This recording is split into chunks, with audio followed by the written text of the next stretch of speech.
Hello बच्चों, तो kinetic theory of gases हम लोग कंप्लीट कर चुके हैं। अब तक मैंने जो भी चीज़ इम्पॉर्टेंट है BHO BSc के पॉइंट ऑफ व्यू, जैसे क्वेश्चन पूछे जाते हैं, जिन जिन टॉपिक से क्वेश्चन बहुत ज़्यादा बनते हैं वो सब अब तक हम लोग डिस्कस कर चुके हैं। क्वेश्चंस की प्रैक्टिस भी कर चुके हैं, कॉन्सेप्ट सारा समझ चुके हैं। जो बच्चे क्लासेस नहीं देखे हैं ये मैं उनसे रिक्वेस्ट करता हूँ जाकर उन सारे क्लासेस को अच्छे से देखो। बहुत इम्पॉर्टेंट है, एक क्वेश्चन कंफर्म तो एग्ज़ाम में उससे आएगा। क्लासेस अच्छे से देख लोगे, जो क्वेश्चंस मैंने कराए उसको कर लोगे, प्रैक्टिस कर लोगे तो डेफिनेटली वो जो क्वेश्चन आएगा वो छूटेगा नहीं, ये कंफर्म तुमको मैं प्रॉमिस करता हूँ। आज हम लोग आगे चलते हैं और इस सीरीज़ में अगला चैप्टर शुरू करेंगे बच्चों। आज लॉज ऑफ थर्मोडायनेमिक्स, ऊष्मागतिकी के नियम क्या है, इस चैप्टर में क्या कहानी है, पूरा हम लोग अच्छे से इसको डिस्कस करेंगे। बट उसके पहले मैं एक बात और कह दूं कि जो हम लोग काइनेटिक थ्योरी ऑफ गैसेस पढ़े हैं अभी, और गैसों के अणुगति का सिद्धांत, उसके क्वेश्चंस का PDF बहुत जल्दी तुम तक पहुंच जाएगा, ताकि हम लोग और अच्छे से प्रैक्टिस कर लें और क्वेश्चंस प्रैक्टिस कर लें, ताकि फुल कॉन्फिडेंस के साथ हम लोग एग्ज़ाम में जाएं और अगर क्वेश्चन आए तो छूटने ना पाए। ठीक है, चलो तो शुरू करें हम लोग आज का चैप्टर। चलो शुरू करते हैं। लॉज ऑफ थर्मोडायनेमिक्स बहुत ही बेहतरीन, बहुत ही शानदार चैप्टर है, मेरा बहुत ही फेवरेट चैप्टर है, बहुत फेवरेट चैप्टर है। बहुत ही अच्छे अच्छे कॉन्सेप्ट्स हैं और बहुत ही पढ़ने में इसको तुमको मज़ा आएगा।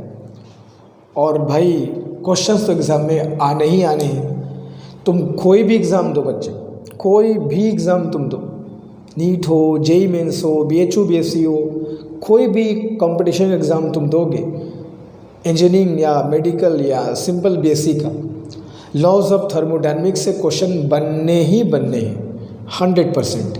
एक दो क्वेश्चन कन्फर्म इससे आते हैं।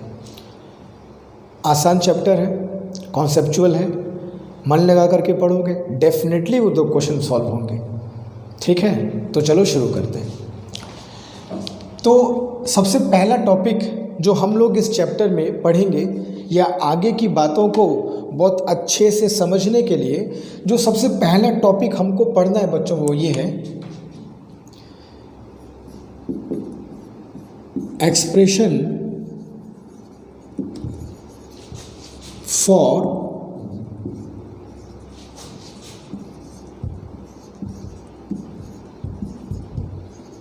वर्क डन बाय और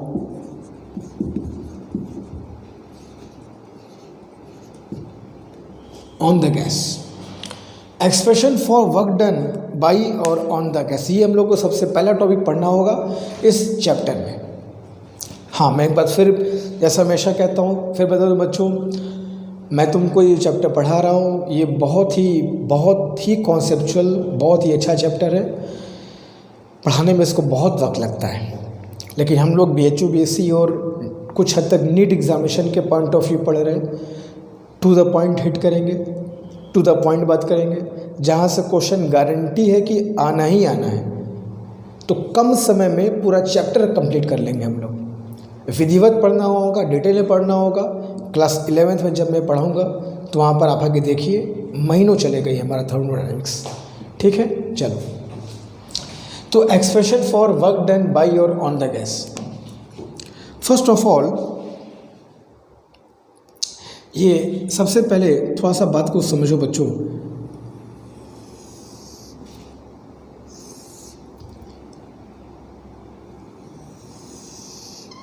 ये मान लो बच्चों, एक वेसल है, एक बर्तन है, एक वेसल है, और ये ऊपर से लगा हुआ पिस्टन।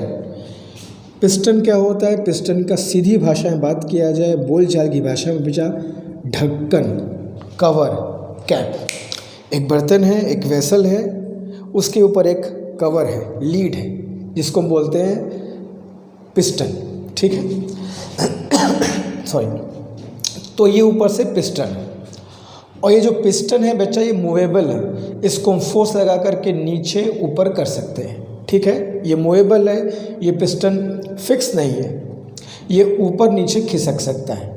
फोर्स लगाओगे तो नीचे ऐसा आ सकता है, गैस अगर फोर्स लगाएगा तो ऊपर जा सकता है। पिस्टन इज मूवेबल, ठीक है, इस बात को ध्यान देना। इस पिस्टन में बच्चों मान लो एक आइडियल गैस भरी हुई है, ये गैस के बेचारे मॉलिक्यूल्स। अब बेचारे क्यों बोल रहा हूँ इनको?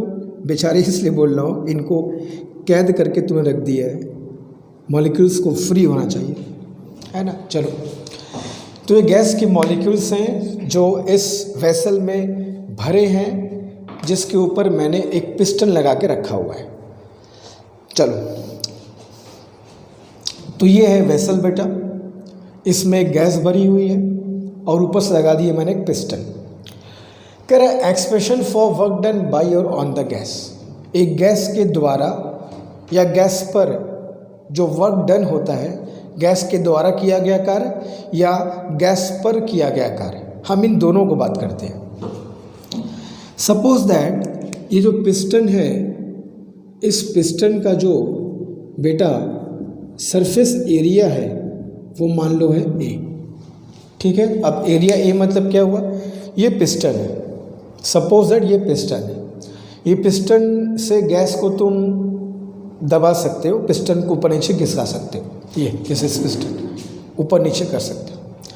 अब इस पिस्टन को अगर ऐसे देखोगे तो कोई सरफेस होगा इसका बेटा ना, जो गैस को दबाएगा या गैस जिसको ऊपर फोर्स लगाएगी, तो जो सरफेस एरिया है इसका, ये एरिया बस जिसे हम इसकी बात नहीं कर रहे, इसको जो पलटोगे ढक्कन को तो ये एरिया दिखाई देगा ना जो कवर किया है, वो सरफेस एरिया कितना है इसका? ए, ठीक है। तो surface area of the piston, ये पिस्टन का ढक्कन है, इसका सरफेस एरिया है, दिस इज ए, जो गैस को दबा रहा है, ठीक है। कुछ बच्चों को बोलता है कि ये एरिया सर ऐसा नहीं है, ये वाला जो पार्ट है वो एरिया ए, ठीक है, this is surface area is a. मान लो बच्चों जो ये गैस भरी है, इस गैस का जो वॉल्यूम है वो इनिशियल वॉल्यूम है मान लो V, ये गैस का पूरा वॉल्यूम मान लो बच्चों V है, ठीक है, जिसमें इस हिस्से में गैस भरी है, इसका आयतन मान लो V है। दो बातों में हमको पहले फ़र्क समझ में आना चाहिए।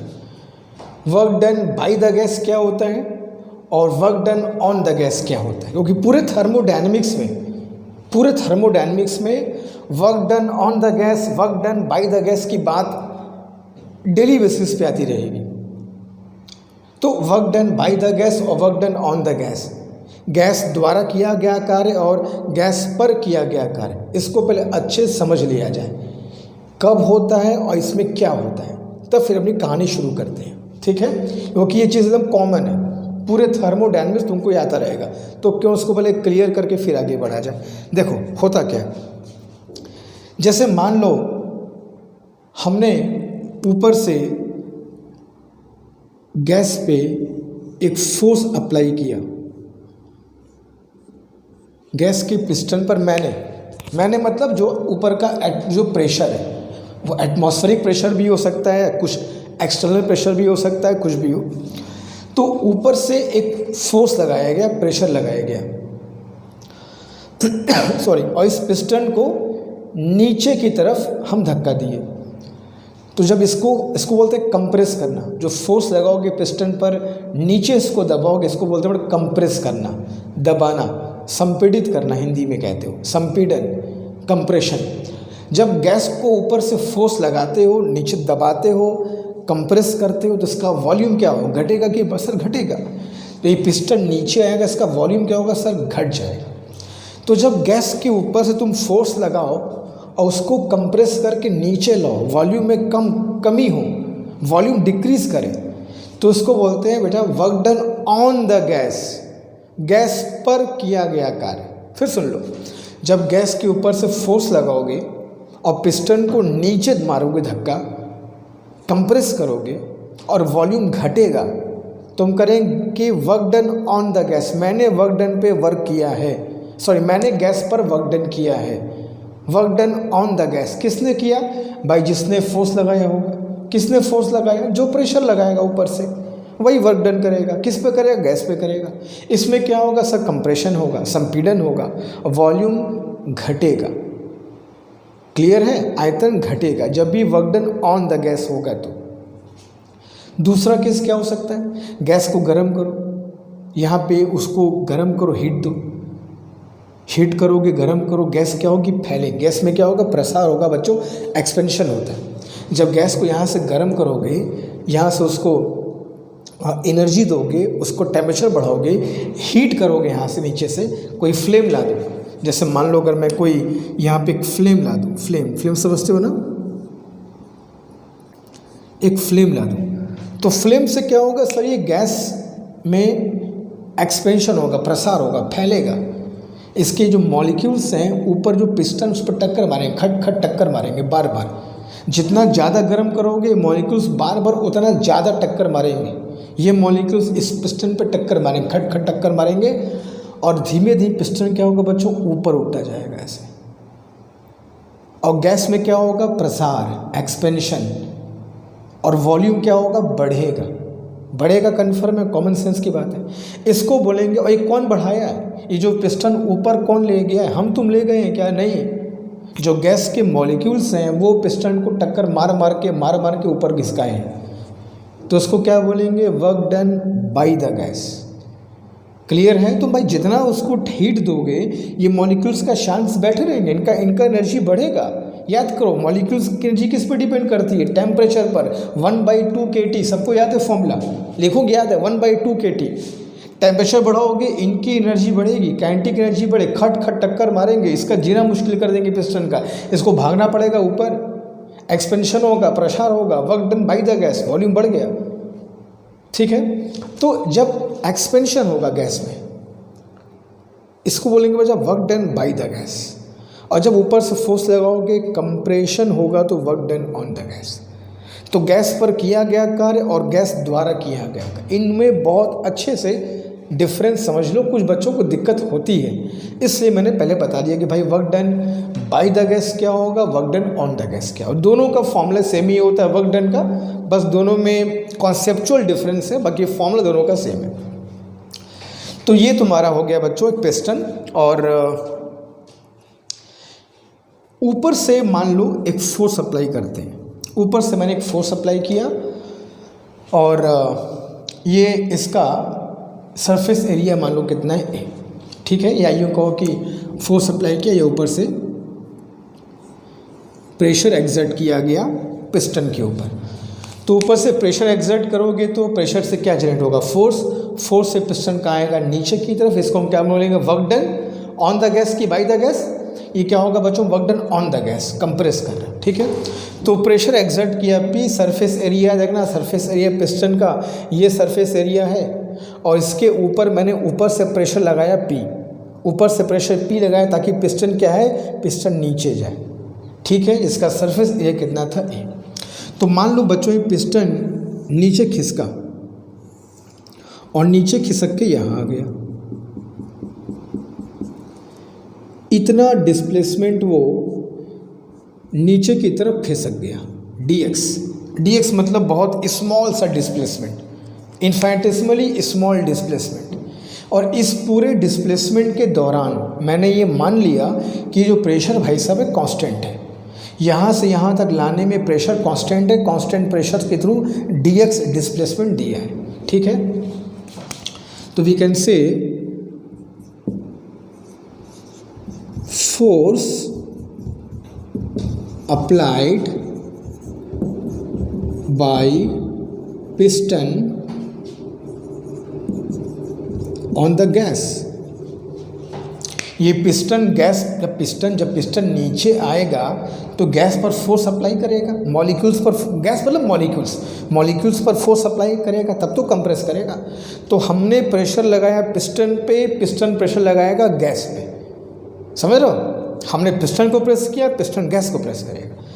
तो पिस्टन गैस को कितने फोर्स से प्रेस करेगा? Sir force is equal to होता है pressure into area, P is equal to F/A के हिसाब से।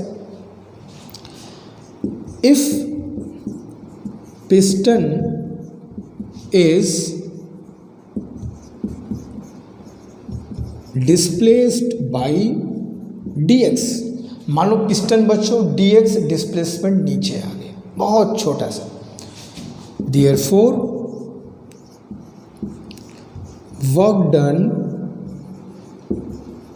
ऑन द गैस, ये on the gas work done है, ये तो क्लियर हो चुका है। कंप्रेस कर रहे हो, गैस पर कार्य कर रहे हो, तो गैस पर किया गया कार्य work done on the gas, क्योंकि डिस्प्लेसमेंट बहुत छोटा दी हो तो वर्क डन भी तो बहुत छोटा होगा। सपोज करो वर्क डन कितना है, dw। Work done is equal to क्या होगा सर, फोर्स इनटू डिस्प्लेसमेंट कर दीजिए जो हमेशा करते हैं। और फोर्स कितना है sir, P A into dx। तो dw इज इक्वल टू, इसको ऐसे बोल सकते हैं बच्चों, A dx, कोई दिक्कत नहीं है। एरिया और डिस्प्लेसमेंट को साथ कर लिया, तो एरिया और डिस्प्लेसमेंट, ये एरिया और डिस्प्लेसमेंट किसके इक्वल होगा सर, ये वॉल्यूम के बराबर होगा। तो area into displacement is equal to this much volume, जिसको मैं शेडेड बना रहा हूँ यही वॉल्यूम है। तो एरिया इंटू dx जब करोगे तो इतना वॉल्यूम मिलेगा। इस वॉल्यूम को बच्चों हम बोल देते हैं चलो dv। dv मतलब स्मॉल चेंज इन वॉल्यूम। तो वर्क डन का जो फॉर्मूला आया बच्चों, वो आया dw is equal to p into dv। यहाँ से बात क्लियर है। ये वर्क डन बहुत ही स्मॉल वॉल्यूम में चेंज करने का ला गया। dv क्या है, dv इज दिस मच। भाई इतना वॉल्यूम था आपका पहले पूरा, उसमें से इतना वॉल्यूम आप नीचे आ गए, तो इतना ही ना चेंज हुआ वॉल्यूम में। This is the change in volume, आयतन में परिवर्तन। और बाकी इतना आयतन तो अभी भी गैस का बचा हुआ है, तो इतना ही ना परिवर्तन हुआ। आप यहाँ से यहाँ आ गए तो इतना जो आयतन था गैस का कम हो गया, चेंज हो गया। तो दिस इज dv। dv मतलब आयतन में इनफाइनाइटेसिमली स्मॉल चेंज, बहुत छोटा चेंज। क्यों छोटा, क्योंकि इस छोटे से चेंज के दौरान मैंने ये मान रखा है कि ये प्रेशर क्या है बच्चों, कांस्टेंट है। तो ये छोटे से वॉल्यूम में चेंज का वर्क डन निकाला, ठीक है। नाउ अगर हमको एक बड़े वॉल्यूम में चेंज निकालना हो, बड़े वॉल्यूम में चेंज निकालना हो कि अच्छा इसको इतना करो, तो मैं इसको एक और फॉर्मूला बताता हूँ। इतना कर लो, इस डायग्राम को ड्रॉ करके इसको कॉपी करो। बहुत इंपॉर्टेंट फॉर्मूले ये सब हैं बच्चों, बहुत पूरे थर्मोडायनेमिक्स इसी पर टिका हुआ है। मैं इसको अगर टाइम लेके नहीं समझाऊंगा तो पूरा का पूरा थर्मोडायनेमिक्स तुम्हारा बेस कमज़ोर रहेगा। थोड़ा समय में लेके समझाऊंगा इसको, इसलिए हल्का सा छोटा सा मैं डेरिवेशन भी कर रहा हूँ तुम्हारे लिए। जहाँ ज़रूरत होगा मैं करूँगा, ठीक है। जल्दी से कॉपी करो, आगे चलता हूँ।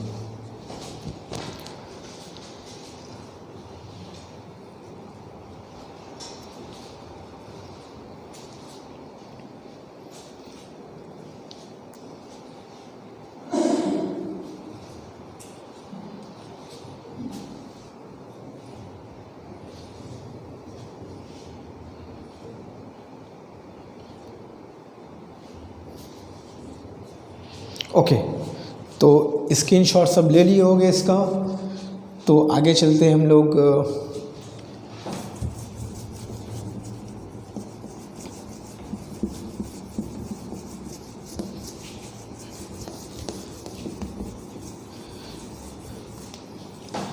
तो बच्चों ये समझ गए कि ये वर्क डन ये है क्या।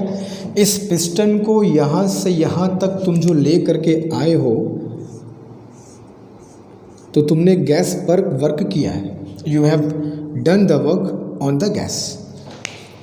तुम गैस पर कार्य किए हो, कितना किए हो उसी का ये फॉर्मूला है। dw मतलब बहुत स्मॉल किया गया वर्क। क्यों, क्योंकि वॉल्यूम में चेंज भी बहुत, यहाँ तो बड़ा दिखा रहा हूँ मैं ताकि फिगर तुमको साफ दिखाई पड़े, वरना जो dv है बहुत ही छोटा सा चेंज है, बहुत ही इनफाइनिटेसिमली स्मॉल। क्यों, क्योंकि मुझको ये मान के चलना है कि इस दौरान प्रेशर कांस्टेंट रहेगा, ठीक है। तो इनफाइनिटेसिमली स्मॉल चेंज मैंने किया। नाउ इफ वॉल्यूम इज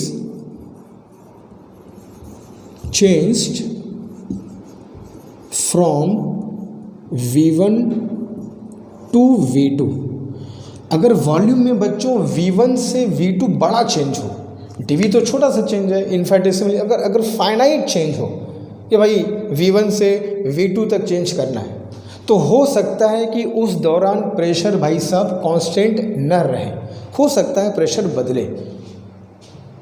भाई छोटे से चेंज में dV में मान सकते हो कि भाई इतना छोटा सा परिवर्तन है, चलो मान लिया प्रेशर इज कांस्टेंट। लेकिन जब बड़ा चेंज करना होगा V1 से V2, हो सकता है कि प्रेशर भी हर अलग अलग टाइम पर अलग अलग प्रेशर की वैल्यू हो।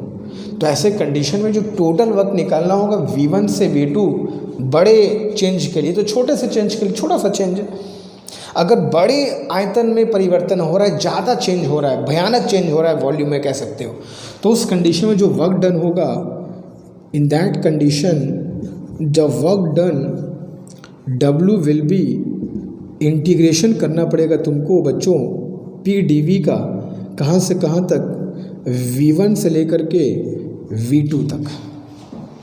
इस तरीके से तुम वर्क डन करोगे और वर्क डन करके हम लोग उस गैस पर किया गया कार्य या गैस द्वारा किया गया कार्य का फॉर्मूला निकालेंगे। इनफिनिटेसिमल चेंज के लिए फॉर्मूला है, और अगर फाइनाइट चेंज होगा तो इस फॉर्मूले को यूज़ करेंगे, P dV का इंटीग्रेशन कर देंगे कहाँ से कहाँ तक, इनिशियल वॉल्यूम से फाइनल वॉल्यूम तक, जहाँ से जहाँ तक परिवर्तन हुआ है वहाँ से वहाँ तक समाकलन इंटीग्रेशन कर दोगे। ठीक है, तो ये फॉर्मूला ही मेन फॉर्मूला है जो हम लोग बहुत जगह यूज़ करेंगे आगे। ठीक है, चाहे प्रोसेस कोई सा भी हो, किसी भी प्रोसेस में, किसी भी ऊष्मागतिकी प्रक्रिया में, थर्मोडायनामिक प्रोसेस में, चाहे वो आइसोथर्मल हो, आइसोबारिक मतलब समतापी, समदाबी, समायनी, सब पढ़े हो गए, आइसोकोरिक, एडियाबैटिक, प्रदोष प्रक्रम, जो भी हो, हर प्रक्रम में इसी फॉर्मूले का यूज़ करके हम लोग कार्य निकालेंगे। ये एक यूनिवर्सल फॉर्मूला है पूरे थर्मोडायनेमिक्स में कार्य को निकालने के लिए। हाँ, अलग अलग प्रक्रियाओं में ये अपना रूप बदल लेगा, इसका फॉर्मूले का थोड़ा सा रूप बदल जाएगा, लेकिन मेन जो फॉर्मूला होगा यही फॉर्मूले से पूरे थर्मोडायनेमिक्स में, पूरे ऊष्मागतिकी में इस फॉर्मूले से किया गया कार्य निकाला जाता है, चाहे वो गैस द्वारा हो चाहे गैस पर हो। गैस द्वारा और गैस पर में केवल चिन्ह का अंतर होता है बच्चों। जब गैस पर तुम कार्य करते हो तो आयतन घटता है, आयतन अगर घटेगा तो dV माइनस होगा, तो किया गया कार्य भी क्या हो जाएगा, नेगेटिव। जब गैस में प्रसार होगा, जब गैस खुद कार्य करेगा, गैस द्वारा कार्य होगा, तो गैस में एक्सपेंशन होगा, वॉल्यूम बढ़ेगा, वॉल्यूम बढ़ेगा तो dV क्या आएगा, पॉजिटिव, वर्क डन भी क्या आ जाएगा, पॉजिटिव। याद रख लेना, जब गैस द्वारा कार्य होगा तो एक्सपेंशन होगा, वर्क डन पॉजिटिव। गैस पर कार्य करोगे, वॉल्यूम घटेगा, वर्क डन इज नेगेटिव। लेकिन एक्सप्रेशन दोनों में सेम होगा, चाहे गैस द्वारा हो चाहे गैस पर किया गया कार्य, बाय द गैस हो चाहे ऑन द गैस। बहुत ही इंपॉर्टेंट फॉर्मूला है, बहुत झोर के इस फॉर्मूले को यूज़ करेंगे हम लोग। जल्दी कॉपी करो तो आगे चलते हैं हम लोग। ठीक है,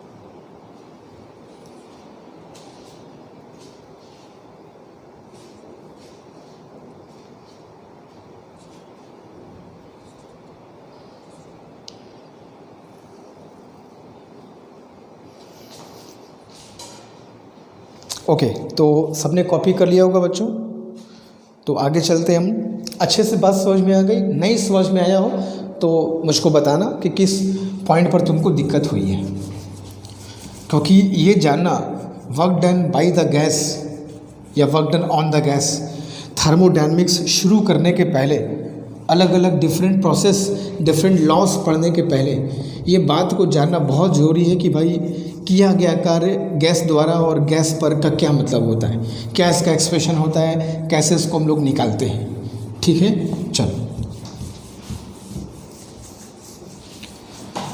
तो we move on the next topic. मैंने पहले कहा है बच्चों, बहुत ही शानदार चैप्टर है, बहुत कॉन्सेप्चुअल है, धीमे धीमे समय लेकर पढ़ेंगे ताकि कोई भी क्वेश्चन छूटने ना पाए। ठीक है, चलो तो अगला जो हम लोग को पढ़ना है बच्चों, डिफरेंट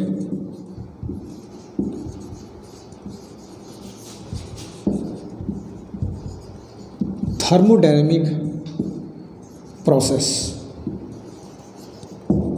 अलग अलग ऊष्मागतिकी प्रक्रम क्या होते हैं, डिफरेंट थर्मोडायनेमिक प्रोसेस क्या क्या होते हैं, क्योंकि ये पूरा लॉज ऑफ थर्मोडायनेमिक्स ही अलग अलग प्रोसेस को पढ़ना है। समतापी है, समदाबी है, रुद्धोष्म है, समायतनी है, या फिर कुछ और प्रोसेस, चक्रीय प्रक्रम है ना, isobaric, isothermal, isochoric, cyclic process, adiabatic process. हर प्रोसेस में एक एक करके हर प्रोसेस को हम लोग पढ़ेंगे। किस प्रोसेस में क्या बदलता है, क्या कांस्टेंट होता है, क्या उसका फॉर्मूला होता है, ये जानना बेहद ज़रूरी है, क्योंकि इसी पर पूरा लॉज ऑफ थर्मोडायनेमिक्स बच्चों टिका हुआ है। ठीक है, तो एक एक करके प्रोसेस को पढ़ेंगे। वो प्रोसेस किस लॉ को फॉलो करते हैं उसको पढ़ेंगे, क्या उसका फॉर्मूला होता है, उसका ग्राफ अगर क्या बन सकता है, और उसमें वर्क डन का क्या फॉर्मूला हो। ये तीन चार चीज़ें हर प्रोसेस में तुमको पता होना चाहिए। ठीक है, तो सबसे पहले प्रोसेस जो मैं शुरू कर रहा हूँ डिफरेंट थर्मोडायनेमिक प्रोसेसेस में, जो सबसे पहला प्रोसेस मैं तुमको पढ़ाऊँगा, बताऊँगा, वो बच्चों होगा आइसोथर्मल प्रोसेस। आइसोथर्मल प्रोसेस को हिंदी में कहते हो बच्चों समतापी प्रक्रम, समतापी आइसोथर्मल। जो हिंदी वाले बच्चे हैं वो लिख लेंगे हिंदी अपना। आइसोथर्मल प्रोसेस मतलब समतापी प्रक्रम, नाम से ही क्लियर है। आइसोथर्मल, आइसो मतलब सेम होता है और थर्मल मतलब टेम्परेचर से होता है। हिंदी में कहते हो समतापी, समान ताप। तो ऐसा प्रोसेस जिसमें किसी गैस का टेम्परेचर में कांस्टेंट रख दूं, सिंपल सी बात है। ऐसा प्रोसेस जिसमें किसी गैस का टेम्परेचर कांस्टेंट हो, ताप नियत हो, उसको बोलोगे आइसोथर्मल प्रोसेस, सिंपल सी बात है। अब ये आइसोथर्मल प्रोसेस किस लॉ को फॉलो करता है, तो हम सब जानते हैं कि आइसोथर्मल प्रोसेस बच्चों बॉयल्स लॉ के नियम का पालन है। ये पता करना कौन सा प्रोसेस किस नियम के तहत फॉलो होता है। तो आइसोथर्मल प्रोसेस समतापी प्रक्रम बॉयल के नियम का पालन करता है। अब इसी में हम लोग बॉयल चार्ल सब पढ़ लेंगे, ठीक है, उसका फॉर्मूला पढ़ लेंगे, क्वेश्चन उससे भी आते हैं, हाँ आसान क्वेश्चन आता है। तो बॉयल्स लॉ को फॉलो करता है आइसोथर्मल प्रोसेस, बॉयल्स लॉ को फॉलो करता है। बॉयल्स लॉ क्या होता है, बॉयल्स लॉ क्या कहता है, बॉयल्स लॉ ये कहता है अगर टेम्परेचर कांस्टेंट हो तो किसी गैस का जो गिवन मास का जो वॉल्यूम है वो उसके प्रेशर के इन्वर्सली प्रोपोर्शनल होता है। एक निश्चित द्रव्यमान का जो गैस है उसका जो आयतन है वो दाब के व्युत्क्रमानुपाती होगा अगर परम ताप कांस्टेंट है। सिंपल सी कहानी है ये कि at constant temperature the volume of a gas is inversely proportional to the pressure of the gas. नियत ताप पर किसी गैस का आयतन उसके दाब के व्युत्क्रमानुपाती होता है। ये बॉयल का नियम कहता है, सब जानते हैं। यही तुम्हारा आइसोथर्मल प्रोसेस, और आइसोथर्मल प्रोसेस इसी बॉयल के नियम के तहत परिवर्तित होता है। या sir PV is equal to constant, या और फॉर्मूला पढ़े होगे, बहुत जगह फॉर्मूला पढ़े होगे, केमिस्ट्री में तो बहुत पढ़े होगे, P1 V1 is equal to P2 V2। ये हमारा बच्चों आइसोथर्मल प्रोसेस होता है। इस नियम के तहत इसका काम धाम चलता है। टेम्परेचर कांस्टेंट रहेगा, आयतन और दाब में उल्टा अनुपात होगा। दाब को बढ़ाओगे आयतन घट जाएगा, दाब को घटाओगे आयतन बढ़ जाएगा। क्लियर है, बात समझ रहे हो? चलो ग्राफ इसका थोड़ा देख लिया जाए। देखो थर्मोडायनेमिक्स में ग्राफ बहुत लंबी कहानी है, हम लोग सारे ग्राफ पढ़ेंगे एक एक करके, ठीक है। तो जनरली किसी भी प्रोसेस को आगे बहुत प्रोसेस पढ़ेंगे, हर प्रोसेस को एक कर्व से रिप्रेजेंट किया जाता है।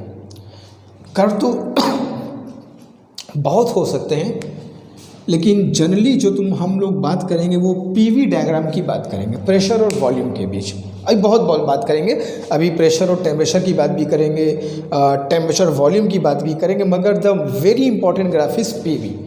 तो PV कर्व या PV डायग्राम कि हम लोग ज़्यादातर बात करते रहेंगे। तो बच्चों यहाँ मान लो कि ये हम आइसोथर्मल प्रोसेस के लिए एक पीवी डायग्राम कैसा बनना चाहिए, अगर प्रेशर और वॉल्यूम के बीच में ग्राफ खींचे तो कैसा बनना चाहिए सर? सिंपल सा है, विद समानुपाती है, एक को बढ़ाएंगे दूसरा घटेगा, कुछ ऐसा ग्राफ बनेगा।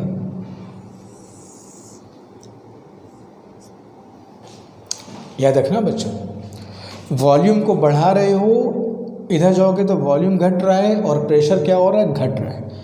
तो वॉल्यूम बढ़ेगा, प्रेशर घटेगा, y is equal to 1/x का ग्राफ बनेगा ये।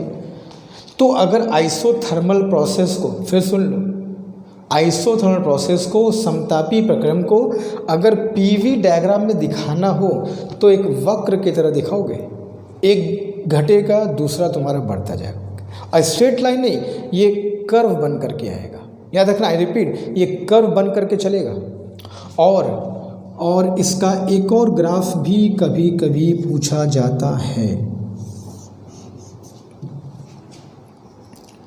कि अगर यहाँ पर पे पीवी हो, या ऐसे समझ लो ये P है और ये 1/V है, तो 1/V के तो समानुपाती होता है या 1/P के समानुपाती होता है। तो ग्राफ तुम्हारा बच्चों ऐसे बनेगा,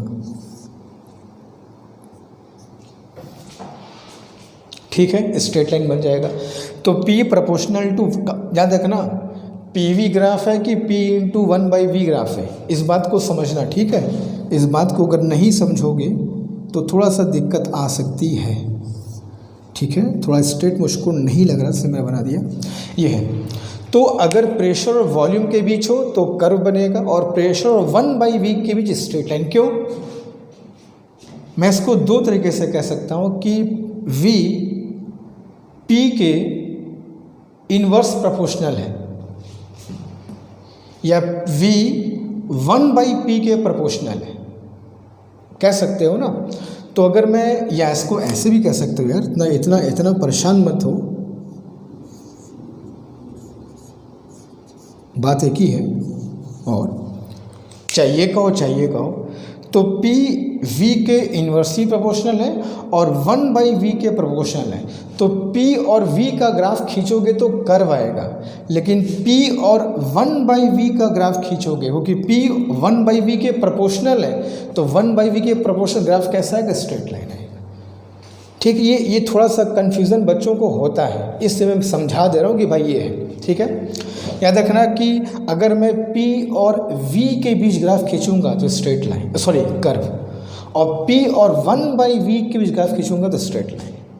क्योंकि P, इसको दो तरीके से कह सकते हो, क्या कि P V के विद क्रमानुपाती है, या P 1/V के समानुपाती है।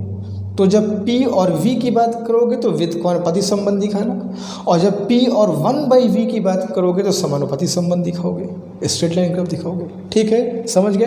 तो ये हमारा होता है बच्चों आइसोथर्मल प्रोसेस, समतापी प्रक्रम। बॉयल के नियम का पालन करता है, नियत ताप पर गैस का आयतन उसके दाब के विद क्रमानुपाती होगा, इन्वर्सली प्रोपोर्शनल होगा। ये फॉर्मूला यूज करते हो, ये सब ग्राफ होता है। जल्दी करो उसको, तो हम लोग इस पर वर्क डन का फॉर्मूला पढ़ें कि इस प्रोसेस में वर्क डन का फॉर्मूला क्या होता है, जल्दी।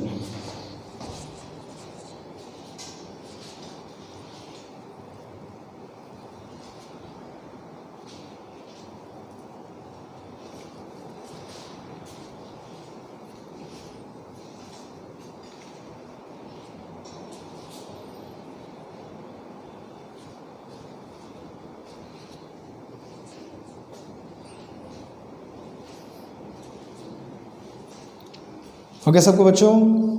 चलो आगे चलते हैं हम लोग।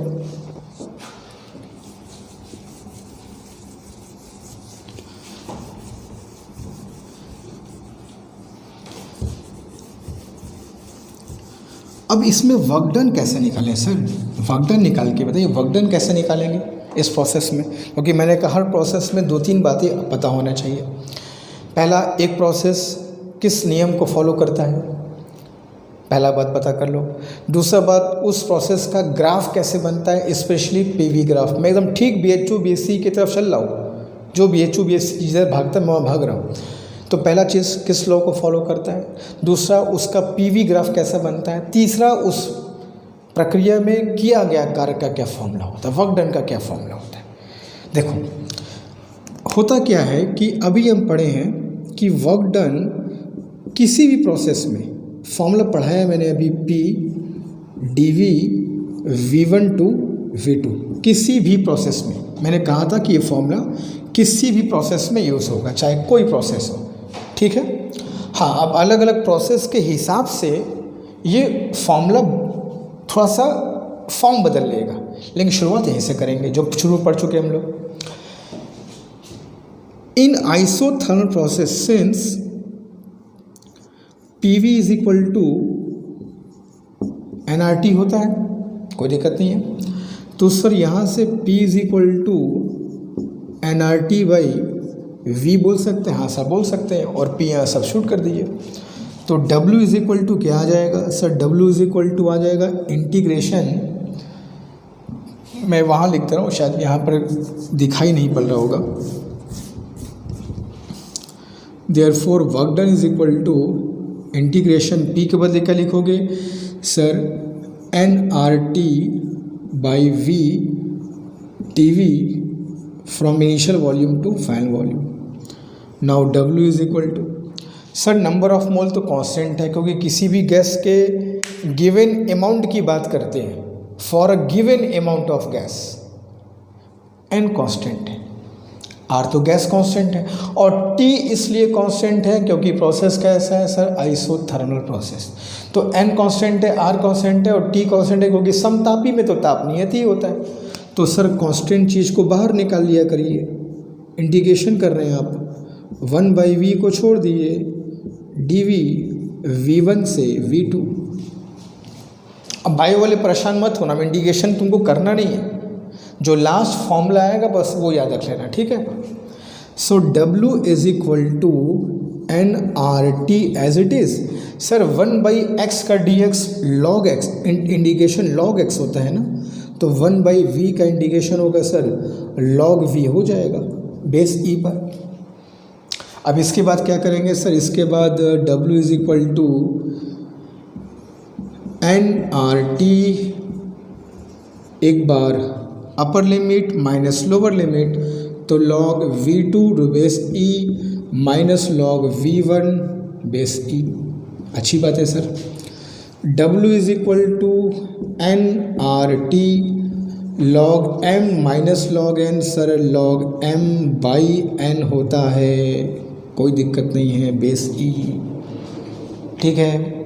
बेस E को बेस 10 में अगर चेंज करना हो तो इसको लिए हम लोग चेंज कर सकते हैं, 2.303 से मल्टीप्लाई कर देते हैं nRT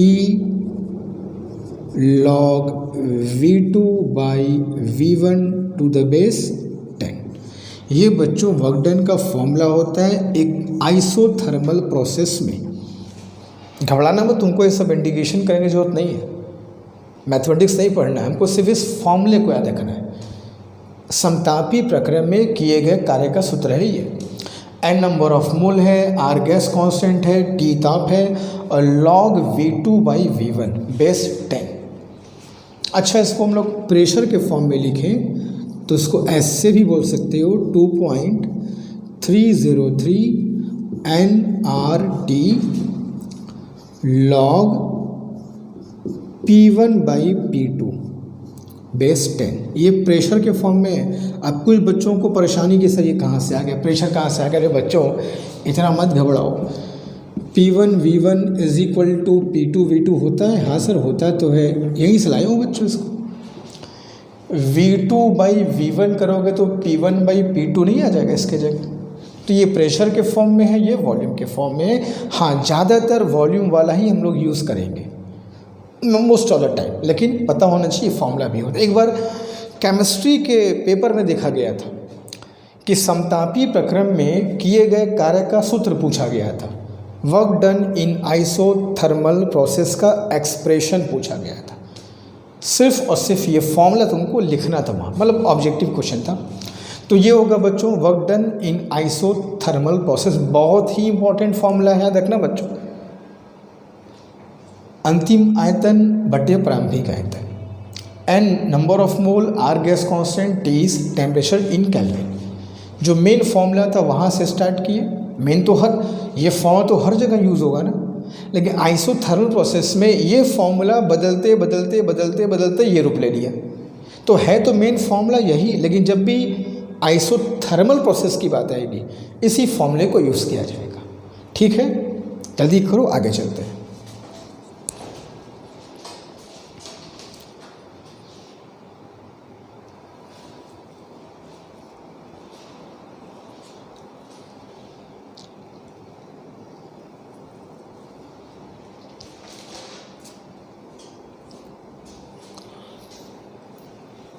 हो गया बच्चों, स्क्रीनशॉट लिया सबने, आगे चलते हैं।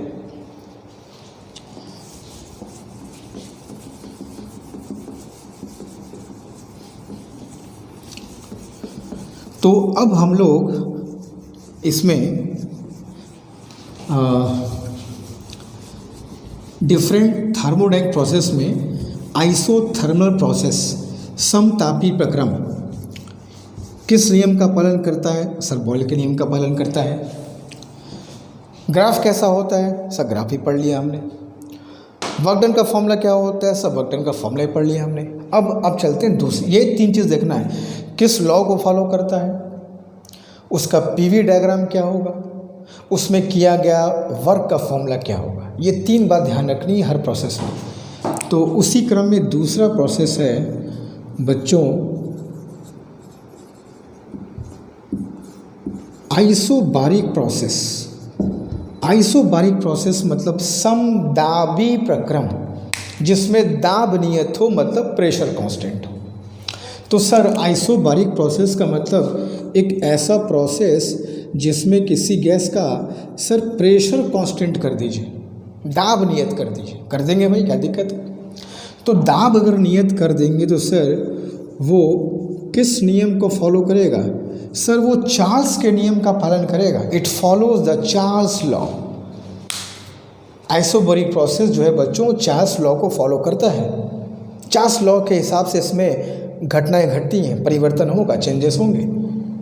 तो क्या है चार्ल्स लॉ? चार्ल्स भाई साहब क्या कहते हैं? चार्ल्स भाई साहब ये कहते हैं कि एट कांस्टेंट प्रेशर, एक नियत दाब पर किसी गैस के गिवन अमाउंट का जो आयतन होता है, वॉल्यूम, उसके एब्सोल्यूट टेम्परेचर के प्रोपोर्शनल होता है।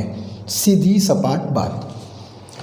At constant pressure the volume of a gas is directly proportional to absolute temperature.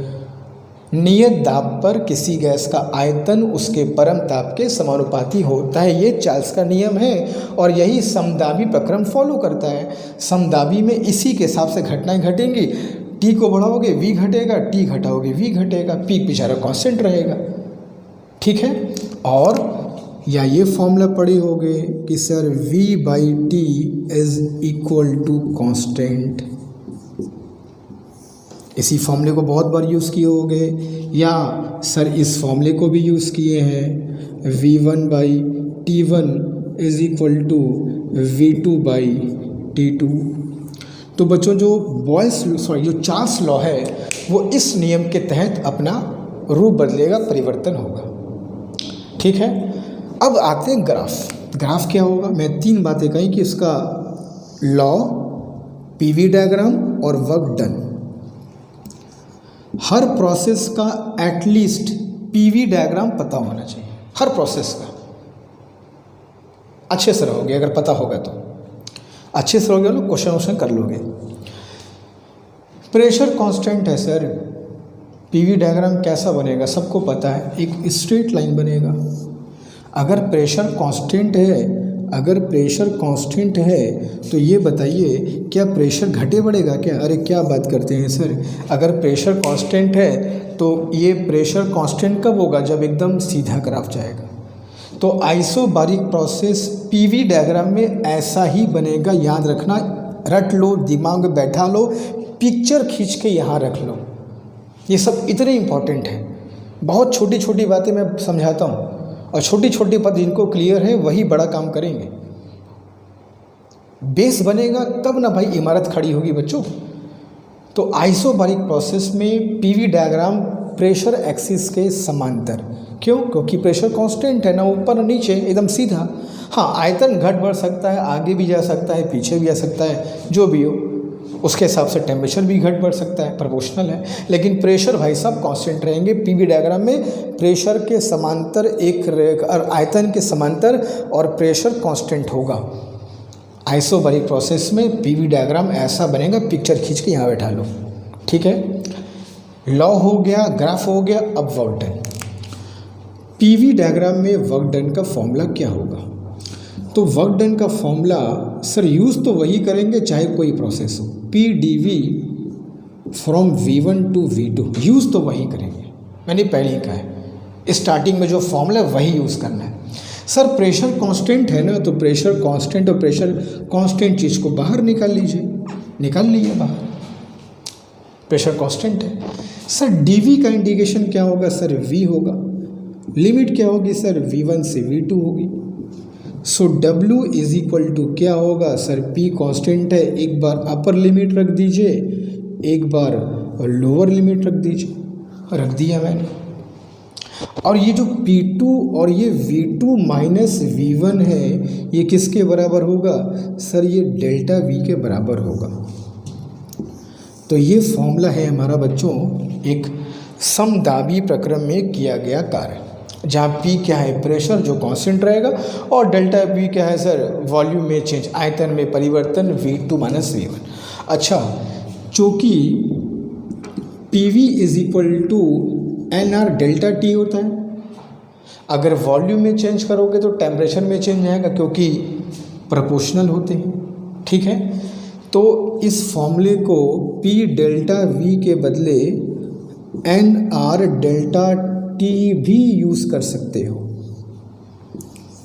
दोनों फॉर्मूले सेम है, ये और ये, ठीक है। अरे भाई P कांस्टेंट है, वॉल्यूम में कितना चेंज किए? Delta V, N constant, R constant, T में कितना चेंज होगा? डेल्टा T चेंज होगा। दिस इज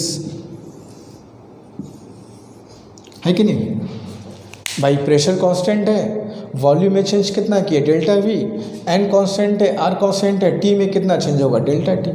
तो P डेल्टा V के बदले NR डेल्टा T भी तो चलेगा ना। ऐसा इसलिए कह रहा हूँ कि कुछ जगह पर वॉल्यूम में चेंज ना दे करके टेम्परेचर में चेंज दिया रहेगा, तो वहाँ भूल मत जाना कि एक फॉर्मूला ये भी होता है। किस लिए?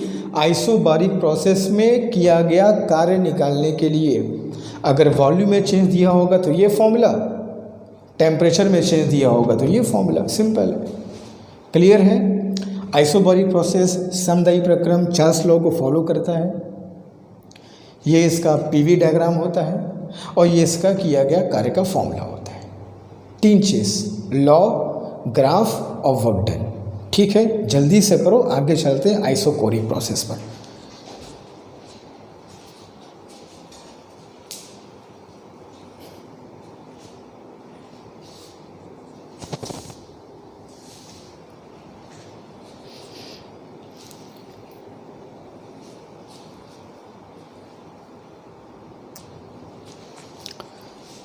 हो गया बच्चों? स्क्रीनशॉट ले लिया? चलो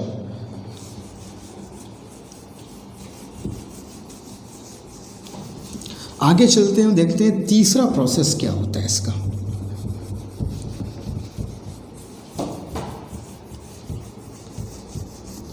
तीसरा प्रोसेस देखते हैं क्या होता है। आइसोथर्मल, आइसोबारिक, आइसोकोरिक, ये एकदम जान है।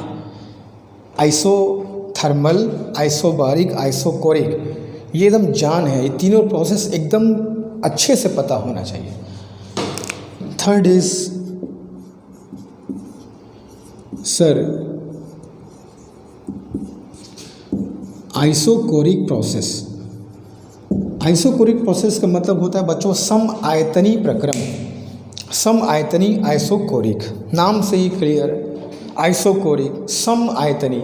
तो ऐसा प्रोसेस बच्चों जिसमें किसी गैस का वॉल्यूम कांस्टेंट हो, आयतन जिसका नियत हो, वॉल्यूम कांस्टेंट हो, उसको बोलते हैं सम आयतनीय प्रक्रम, आइसोकोरिक प्रोसेस जिसमें वॉल्यूम कांस्टेंट होगा।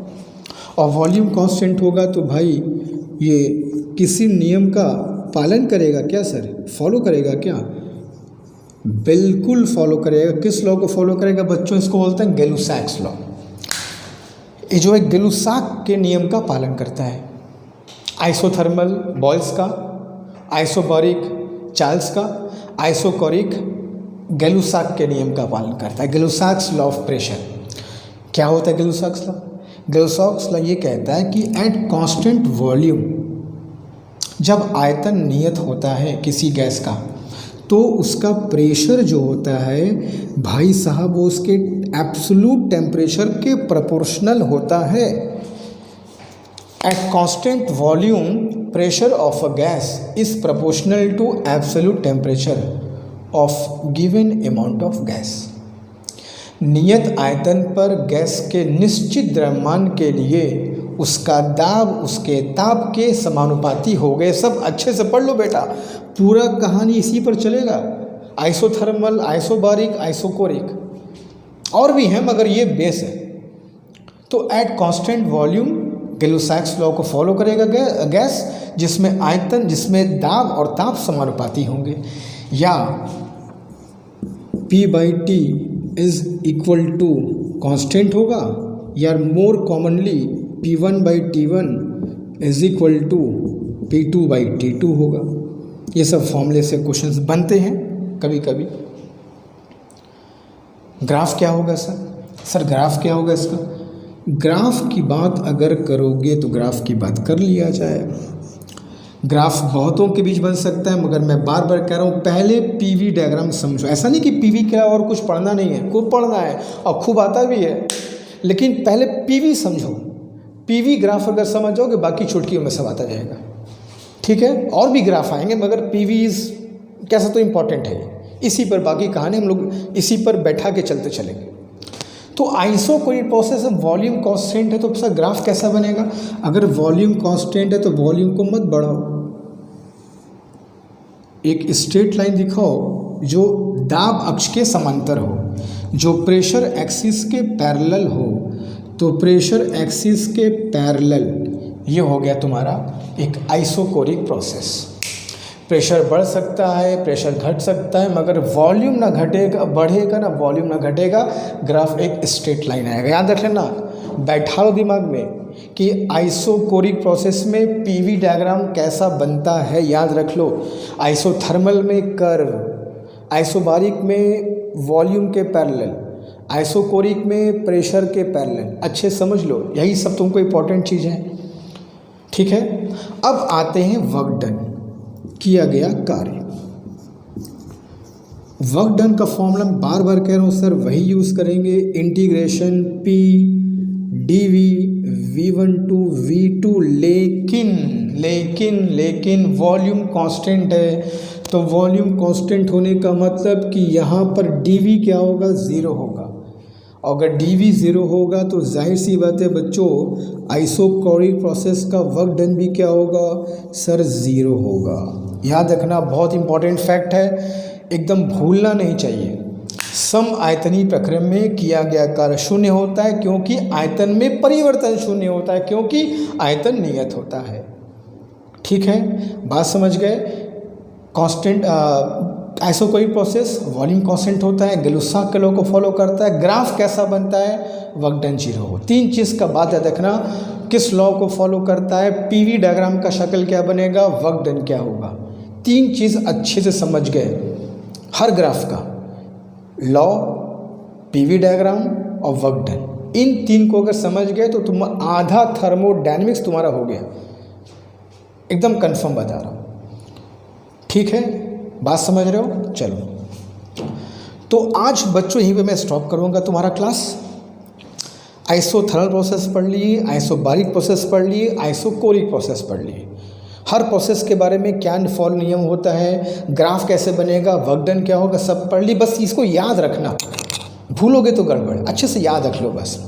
अब नेक्स्ट क्लास में आएंगे बच्चों, तो जाहिर सी बात है हम इस पर क्वेश्चंस करेंगे, इन तीनों प्रोसेस पर, वर्क डन पर, ग्राफ पर अच्छे से क्वेश्चंस करेंगे, बढ़िया से क्वेश्चन करेंगे, एकदम रगड़ के क्वेश्चन करेंगे ताकि एकदम महारत हासिल हो जाए। अच्छे से इसको प्रिपेयर करो, नोट्स बनाओ और पढ़ाई कंटिन्यू करो। ठीक है, बात समझ में आ गई? अगर कोई दिक्कत है, कोई डाउट है, कोई शंका है, मैं हमेशा अवेलेबल हूँ। कमेंट में भी अगर बोल दोगे तो मुझको पता चल जाएगा। ठीक है, तो आज स्टॉप करते हैं। तब तक के लिए अच्छे से पढ़ाई करते रहो, मस्त रहो। ठीक है, थैंक यू सो मच।